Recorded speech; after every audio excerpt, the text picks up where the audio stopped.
Voilà, et donc je voudrais finir sur le rapport entre tout ce que j'ai dit et la morale, l'histoire. Bon, vous savez, l'histoire, c'est pareil. L'histoire, il faut rappeler ce que c'est, l'histoire avec un grand H. Hein. L'histoire, c'est l'ensemble des événements du passé. Donc, l'ensemble de toutes les choses importantes. Et quand on dit donc, qui ont marqué les chairs, les esprits, etc. Donc, quand on dit l'ensemble de toutes les choses importantes, c'est pas l'ensemble des choses importantes qui me plaisent. C'est pas l'ensemble des choses importantes selon mes valeurs. C'est pas du tout ça.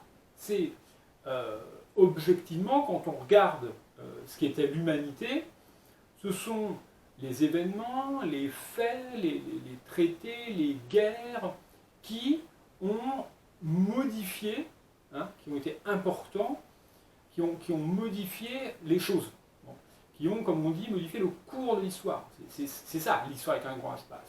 C'est pas bien entendu tous les faits passés, puisqu'ils sont innombrables, mais c'est les faits considérés comme importants. Par exemple, au sens d'Hérodote, le premier historien, ce sont tous les faits dont il faudra se souvenir. Bon. Et justement, tout de suite, on bascule sur la mémoire. La mémoire, c'est pas ça. La mémoire, c'est, quand je dis que, justement, souvent, on continue le terme, on dit la mémoire juive, la mémoire noire, etc. Bon. Ça veut dire que la mémoire, elle est souvent propre à une communauté ou à un peuple. Pourquoi? Parce que cette communauté ou ce peuple, ou cette ethnie, considère qu'il est important de se souvenir de ça. Hein? Alors, bien entendu que la mémoire est respectable, mais elle ne doit pas venir phagocyter l'histoire en disant attention, dans l'histoire de tel pays, ou dans l'histoire de tel groupe de pays, si on pense à l'histoire européenne, eh bien, moi, au nom de ma mémoire, je considère que tel événement doit être mis de côté. C'est la même chose. Hein, c'est ça. Et donc, si on revient à notre exemple d'une œuvre d'art, ça veut dire que dans l'histoire de l'art, toutes les œuvres qui ont fait événement pour plein de raisons, pour des raisons esthétiques, pour des raisons carrément choquantes, ça peut être des œuvres très dérangeantes. Pensons à Irréversible de Gaspard Noé, avec cette histoire de viol. On pourrait dire, voilà, quelle idée de montrer ça, etc. Bon, non, elle a fait date.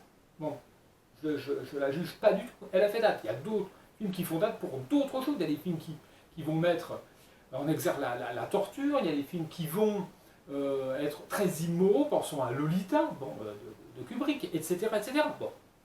Donc imaginez que, au nom de mes valeurs, hein, là on revient à ce qu'on parlait avec la mémoire du peuple dédié, au nom de mes valeurs, je commence à bidouiller l'histoire de l'art en disant ça, non, ça il faudra l'interdire, ça oui, ça d'accord. Bon. Vous voyez bien que c'est absurde. Et surtout, je termine là-dessus, je pense qu'il y a un devoir moral, hein, d'accepter la réalité telle qu'elle est. Voilà. Je pense que, perspective assez aristotélicienne, nous sommes des êtres d'esprit, nous avons un esprit, et cet esprit, on doit l'utiliser pour prendre conscience de la réalité, pour la comprendre ou l'expliquer, et non pas pour la bidouiller, pour la modifier, pour la transformer, en fonction de valeurs, mais aussi beaucoup d'affect. Hein. C'est-à-dire que selon mes sentiments, selon mes croyances, selon mes souffrances, eh bien, je ne vais pas supporter de voir ceci, de voir cela, d'entendre ceci ou d'entendre cela. Non.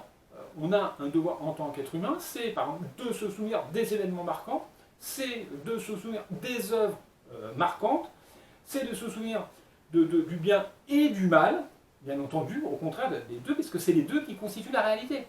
Et interdire autant n'emporte le vent, c'est nier la réalité.